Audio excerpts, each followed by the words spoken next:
Okay, I'm going to get right on with it. No fluff up front. See what this says? Redesigning a Starrett ID indicating tool. All right, there's a visual of it. See, it says Starrett plunger back indicating kit, and that's the number. Let me make it a little bigger, and I'll start running my mouth.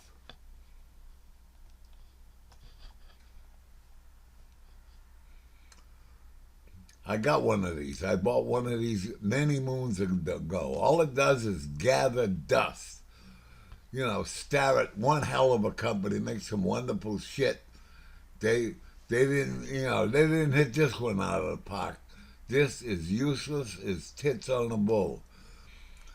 You see the indicator there, and all the accessories in there. Got that little seesaw, that pendulum. To put that together to indicate an ID, I call that mission impossible. Uh, I've had mine, and mine looks like the day I bought it because I could. It was just such a hassle to use it. I just found other ways. You know what I mean? All right. Let me get down here. Then I tripped over something the other day. All right. Mr. Toyo put out something. You see it here on the screen? See, first of all, that's an indicator. A dial indicator, very similar to the Starrett. But on the indicator body, they got a lug. See right near that X? All right? That's part of the indicator. Now, you got to get a magnetic base that holds the ball. That by the time you're done, you're doing some serious plumbing. All right? And it's being held here, and it's being worked there. It's kind of like cantilevered. I drew an arrow showing you which way the headstock was, so you don't get disoriented. But even Mr. Toyo's is a fucking pain in the ass. A lot better than Starrett. But I'm gonna do better than both them schmucks. Hang on. All right, let me take you down the trail that I've been running. All right, here's what I did. I took my kit and I took the plunger indicator out and a couple of the components here, and I drew them up. Everything's right to scale and on the money. All right. First thing I looked at was, you see this small face? See what it says here? Belly button view.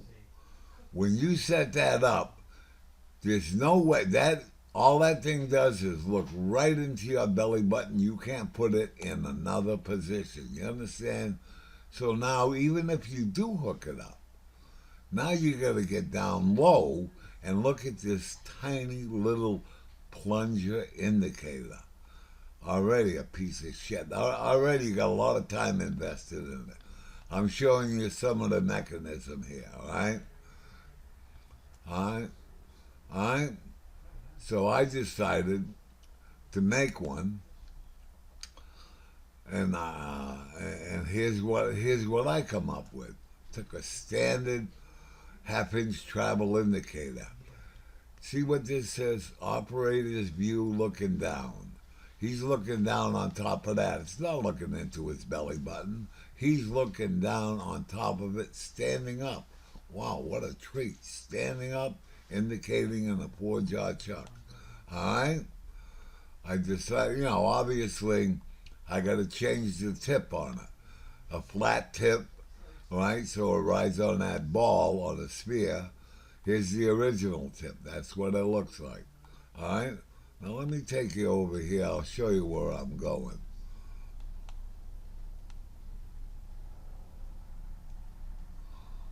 All right. Let me get this a little bigger. All right. My idea. What you're looking at here is quick change tool post. See where the mouse is? Right? And on it is a quick change tool holder. I'll be damned. And in the quick change tool holder is some square material, right? And in that square material is that indicator I mentioned, good size indicator, and it goes in there.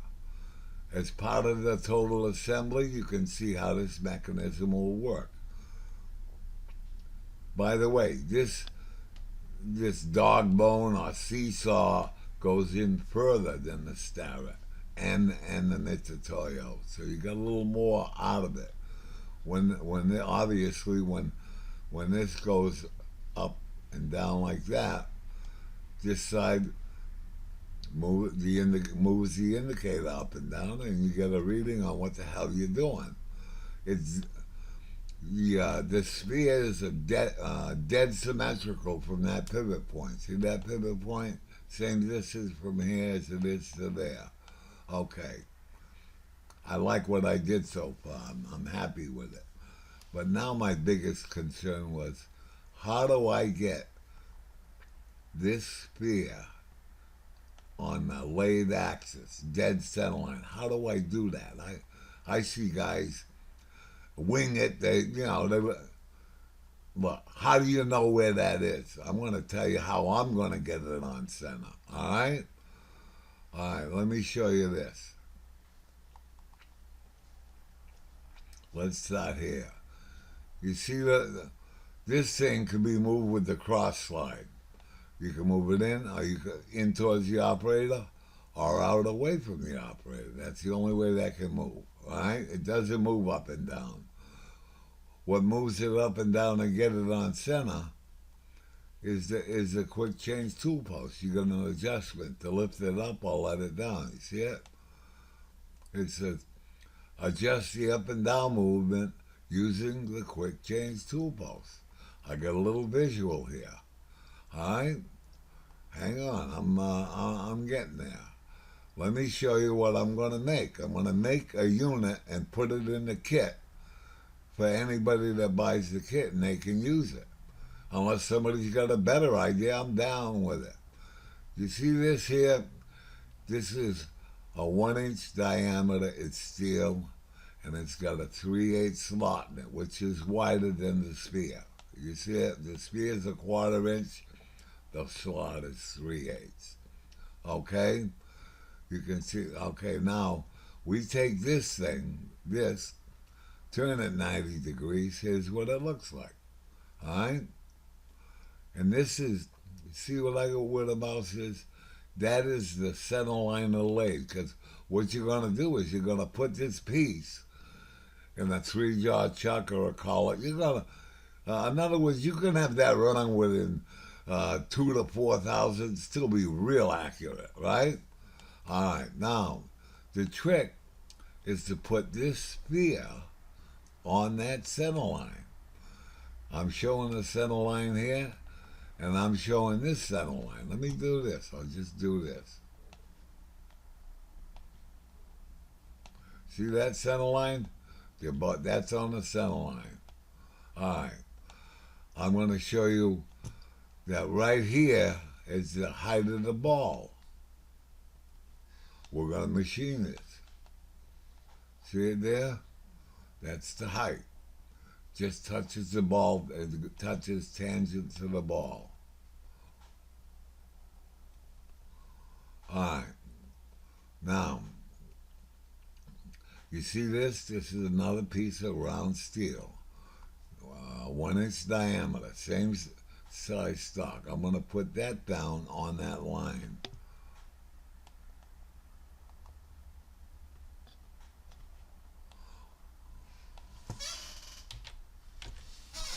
Let's hope it's stupid.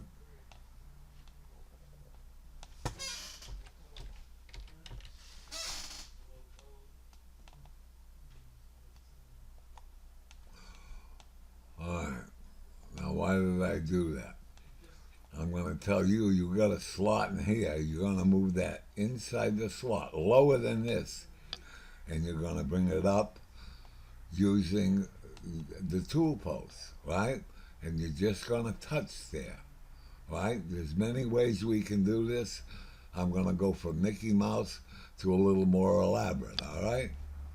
Let me do this.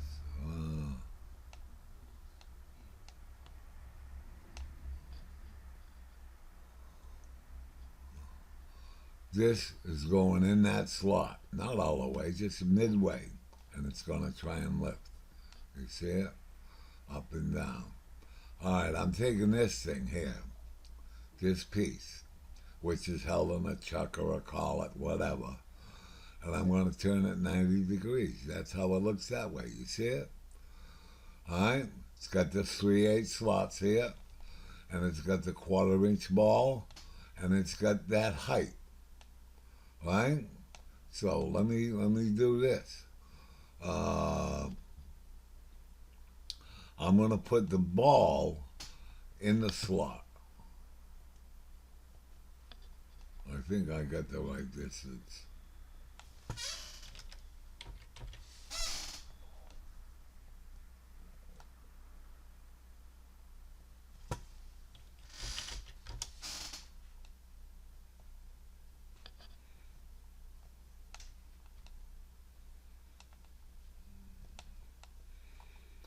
You see the ball is right on this plane. You see it? This plane. I'll connect them. I'll show you again.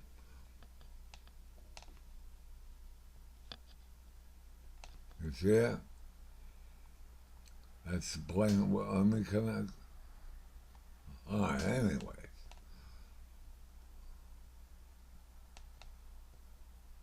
All right, now. I'm going to drop this piece of steel on this plane.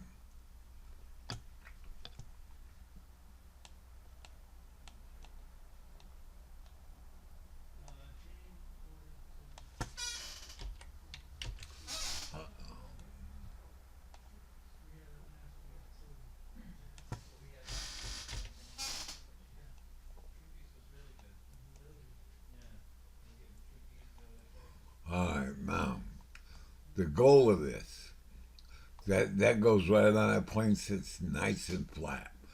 What you're trying to do is you put that ball somewhere within there, right? And you adjust the tool post so the ball keeps coming up till it just touches that. You could put a piece of shim stock, a piece of paper, cigarette paper, anything. Anyways, I'm just showing you the basic idea.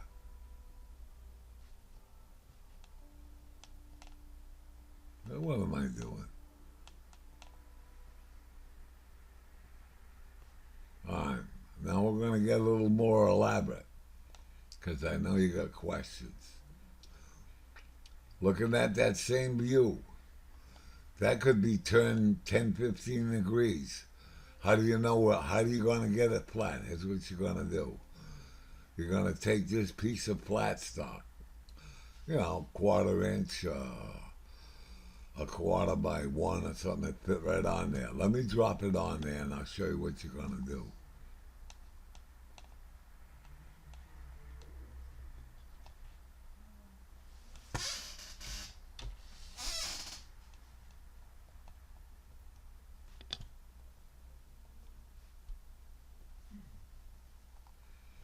Now with your spindle out of gear, you'll be able to rotate this. You want this plane here dead straight. All right? So how are you going to do it? You're going to indicate it. You see it here? I'm just going to drag it over and show you.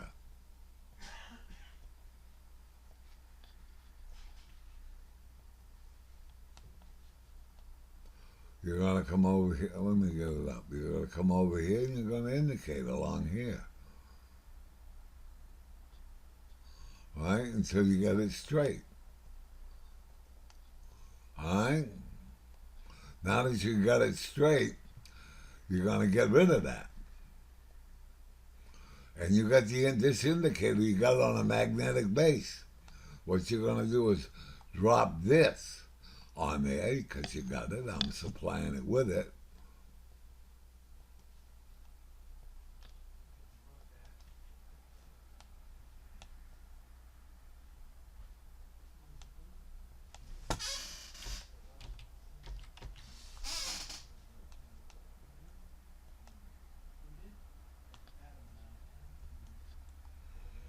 All right. Now you've got this because you're set up for it. It's on a magnetic base. You're going to put this on the top of this.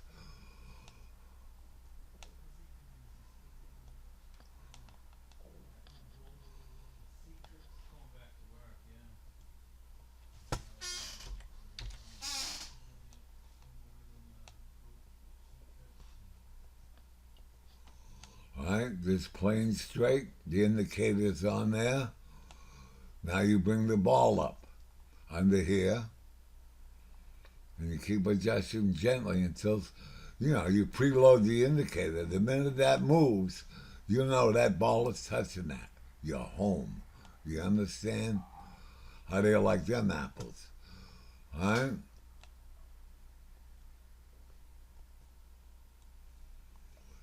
That's all that I got. All right? Uh, I'm about 95% done. I got all the parts drawn up and I got some serious timing on this.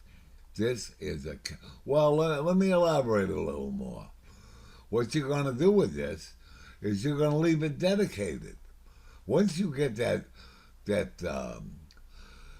that height set on the tool post, you leave it all together. The indicator, the holder, the whole assembly. So when you want to go on an ID, you slip it on, drop it in seconds. You're where you want to be. You're not doing all this crazy plumbing and putting the 8 million pieces together. This is the ticket. You see it? Right? That's what I'm going to do. Right? Anyways. All right, hang on for a second. All right, guys. Thanks for watching. Anybody got any ideas? I'm all about it. Other than that, I'm out of here. See ya.